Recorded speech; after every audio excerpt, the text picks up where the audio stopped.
American Airlines emergency line, please state your emergency. The cockpit's not answering. Somebody's stabbed in business class. And I think there's mates that we can't breathe. I don't know. I think we're getting hijacked.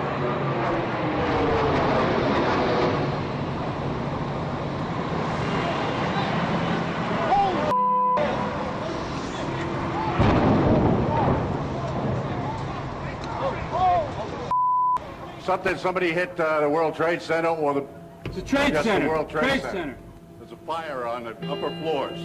This just in, you were looking at obviously a very disturbing live shot there. That is the World Trade Center, and we have unconfirmed reports this morning that a plane has crashed into the World Trade Center. We don't know anything more than that. We don't know if it was a commercial aircraft. We have no idea how many were on board or what the extent of the injuries are right now. Jules, this is Ryan. Lives on an airplane that's been hijacked, and things don't go well. It's not looking good.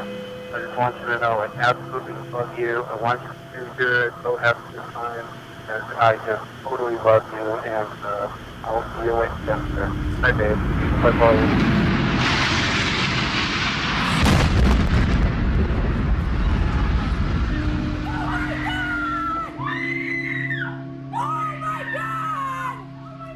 Oh my God. Oh my God. That looks like a second plane. Oh, there's another one. Another plane just hit. Right. Oh my God. Another plane has just hit. It hit another building. Flew right into the middle of it. Oh my goodness, there's another one. It seems to be on purpose. Oh my goodness, now it's obvious, I think. I leaned over and whispered into his right ear. A second plane hit the second tower. America is under attack. Today we've had a national tragedy. Two airplanes have crashed into the World Trade Center in an apparent terrorist attack on our country. Oh my goodness. Oh my goodness. We're looking at a live picture from Washington, and there is smoke pouring out of the Pentagon.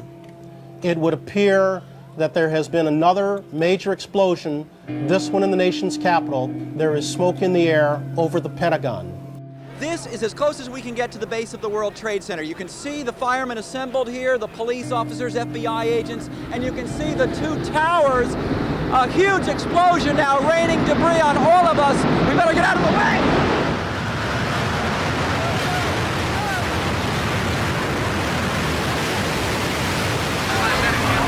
We're getting reports that a part of the tower, the second tower, the one a bit further to the south of us, has collapsed. We are checking on that. United 93, that traffic for you is 1 o'clock, 12 miles eastbound 370. Negative contact, we're looking, United 93. When I took the call over, there was a soft-spoken, calm gentleman. I asked him his name. He told me Todd Beamer. He said, "Lisa, would you recite the Lord's Prayer with me?" He said, "Okay, let's roll." We've got a report from a guy at 24 of a cloud of black smoke off his lap. Wheeling Pit 97. But we don't have confirmation. United Airlines flight number 93 left Newark at 8:01 this morning en route to San Francisco. It went down in Shanksville, Pennsylvania. The North Tower is waiting. Oh my God, there it goes!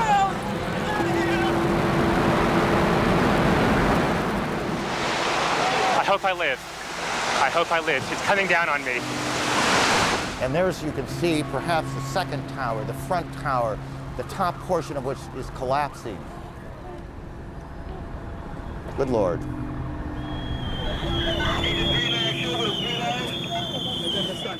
Both trade towers, where thousands of people work, on this day, Tuesday, have now been attacked and destroyed. There is simply no way to accurately describe the emotion this evokes.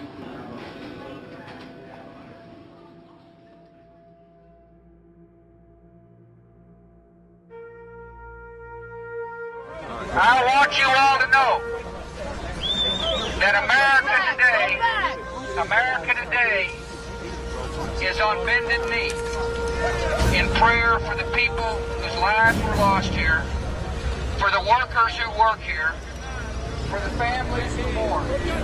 This nation stands with the good people of New York City and New Jersey and Connecticut as we mourn the loss of thousands of our citizens. I can hear you.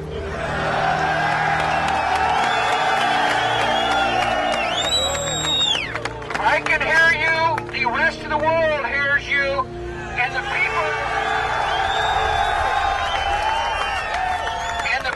who knocked these buildings down will hear all of us soon.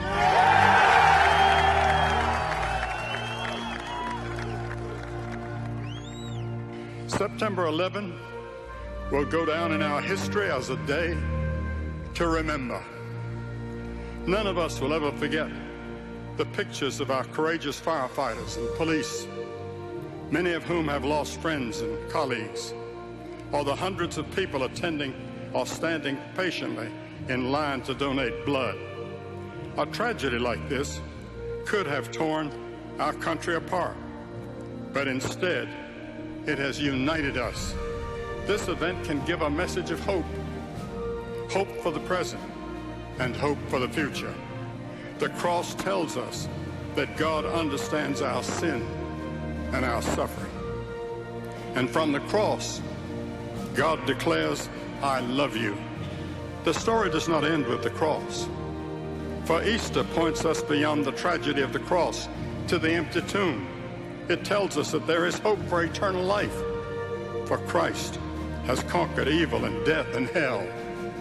My prayer today is that we will feel the loving arms of God wrapped around us, and will know in our hearts that he will never forsake us as we trust in him. And this is going to be a day that we will remember as a day of victory. May God bless you all.